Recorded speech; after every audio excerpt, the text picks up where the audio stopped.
All right, so the purpose of this video is to look at EC14 of Physics Classroom and discuss through some of the questions that I've been seeing.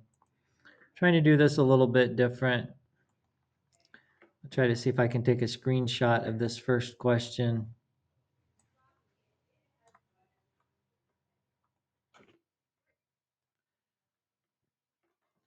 All right, so it says an ammeter can be used to determine the given current at a given location of a circuit. The circuit to the right is powered by a 33-volt power source and utilizes 3 voltmeters and 4 ammeters to measure the voltage drops and currents.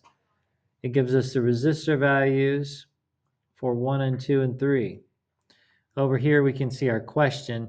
It's asking what's the voltmeter reading at 1, resistor 2, resistor 3. It wants to know the current at resistor 1, resistor 2, and resistor 3, and then the current for the total current. So I'm going to pause the video and write in some stuff here to get us started. All right, so I essentially resistor 1, 2, and 3, I just labeled what those are, and then we have a 33.8 volt battery. So really what it's wanting to know is voltage across here at 1, 2, and 3. What is that voltage? And then of course it wants to know what is the current. Now the equation that we use over and over and over again is Ohm's law. And I think what's worth pointing out is we always are going to be using Ohm's law, and I think it's easiest to write it this way. This is just takes out the fractions where voltage equals current times resistance. We're going to use this same equation multiple times. We got to zoom in and out, like I've said.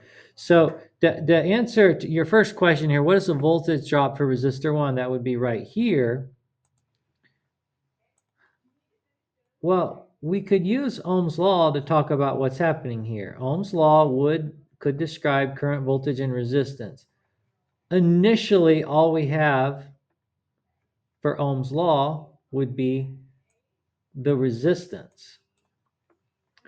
So we need either to get voltage or current. We need to get one of those two before we can solve any one of these three.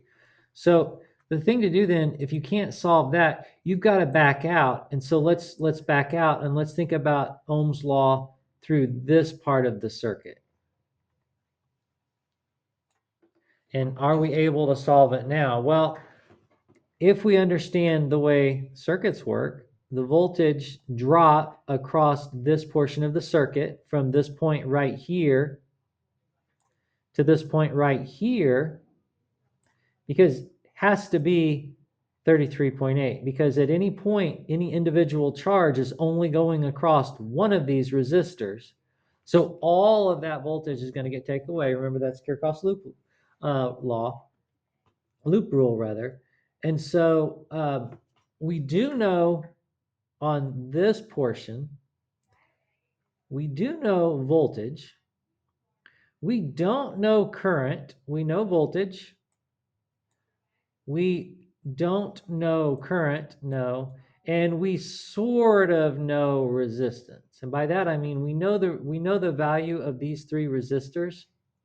So we can use our equation to solve for resistance from here to here, and that's the equation.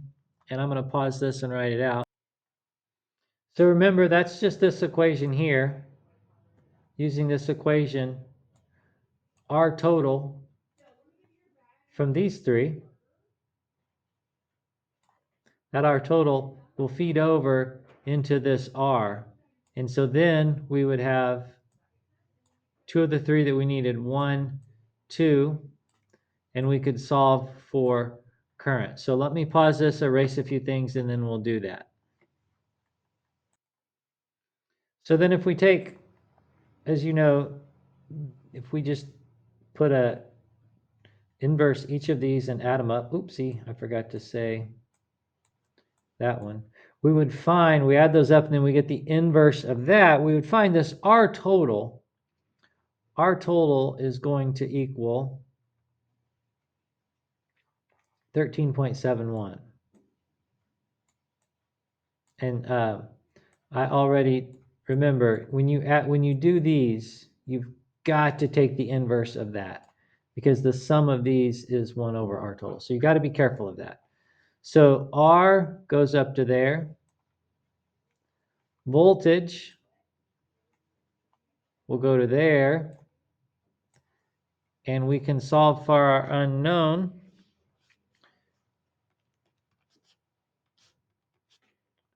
And we're going to find that, put those in. If we solve for I, you can do the calculation yourself. I'm not going to put all these in. That would, I would equal then 2.47. And the unit would be amps. This doesn't really answer your question yet. We're trying to get to volts here. Doesn't really tell you that. But what that tells you is the current out here tells you that this current right here is equal to 2.47 volts. This is useful because, sorry, not 2.7 volts, amps. Got to remember the units. This is useful because, of course, this current is also the same right there. So now we can look at this system here in the green area. We can use our same equation, Ohm's law. Let me change color here. Oops. We can use our same equation, Ohm's law, to now solve for voltage within this part of the circuit that I've circled there, because Ohm's law works for any part of the circuit that you're looking at. So we're looking here, the current in this portion of it, we already got that, is 2.47. Resistance is the resistance over across all of these, which is this resistance. We already calculated that here, so it's 13.71. So we can do 13.71.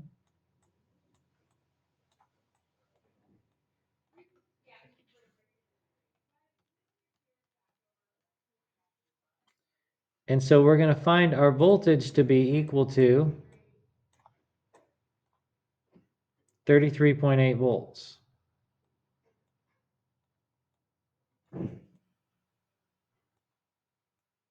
Now, of course, that matches up with what we found there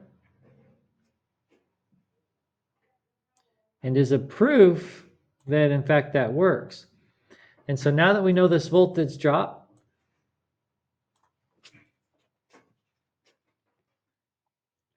across here, which we probably could have just known that originally because we had the voltage to start with when they gave us that. So on this one, you may not have actually even had to done all that, but you definitely do on some of the later ones. So it's worth knowing how to do that. But now you have voltage and you have resistance, so you can solve for current. So our total current over here, we did solve for that already. This would be 2.47 amps. Our voltage drop on all three of these would be 33.8 volts like we just did. And then finally our current at each of those, we would zoom in here to this area here now for each of them, and you would use Ohm's law zoomed in at that level to find current, and you would have voltage and resistance, but you would use the individual resistors. The voltage from here to here is equal to the voltage from here to here, the voltage drop. So the voltage would be 33.8 equals current, which is your unknown, times the resistor of each one of these. So at R1, our resistor would be 50.6. I'm not going to do the algebra here to solve this, but we could, of course, solve for the unknown and solve for I, and then we're done. And you could have these done. Thank you. All right, as we continue through EC14, this next question, near as I can tell, question 2 is identical. Exact same process. Again, technically you might not have to solve for this voltage since it gives you the voltage starting out. You definitely would later on. As we move down, this is essentially the same question, question 3. They just don't have the picture drawn, and they're not asking for quite as many things, but you're solving it the same way, the same parts of it. It's just more practice. This question here puts 3 resistors in parallel and a voltage, and again, same question, same scenario as before, nothing new. This gets a tiny bit different, but not really. It's basically saying 120 volt power supply has things in parallel. And so you have to set up some scenarios with what it is, what would the current be? And so you have to put these, imagine these are resistors. And so you're calculating the current based on the resistance that is here. And remember, when these things are in parallel, you're always doing this. That's how resistance adds up in parallel. When we get down here, this one is slightly different, and so I saw a few questions about this one. I was really hoping that I was trying to save power for the next go around, but they slipped it in here. So remember, our equation for power is, we just say PIV, but power is equal to current times voltage. Most folks didn't have a lot of problem with that, with these, but if you know power equals current times voltage, what you don't know is you've only got 2 of the 3 here. You start out with voltage, which is good.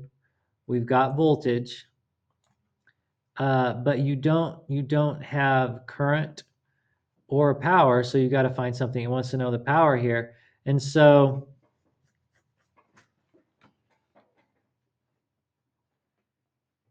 and of course, it also has these things in a parallel circuit. So in order to determine current, you're going to have to go back to Ohm's law. And if we arrange it to solve for current, we know that current equals voltage divided by resistance. And in this case, you do know voltage, and it's asking the power level at this specific resistor. So in this case, you would just use the resistor in question. That current at that point would be 11.2 volts divided by the resistance at that point, which would be 3.2. Whatever that answer would be is going to go over here and become the current for the power at that point. The other power would be exactly the same. You do the same process for this resistor. Total power in the circuit, since you remember power is really the rate of energy use over time, and the SI unit of power is the watt, and the watt is by definition a joule per second. And a joule, remember, is a unit of energy. So it's energy per time. This energy just adds up. So this total power would be this plus this would equal this one. So you would add these two together. And that is a very long video of explaining EC14. Thank you.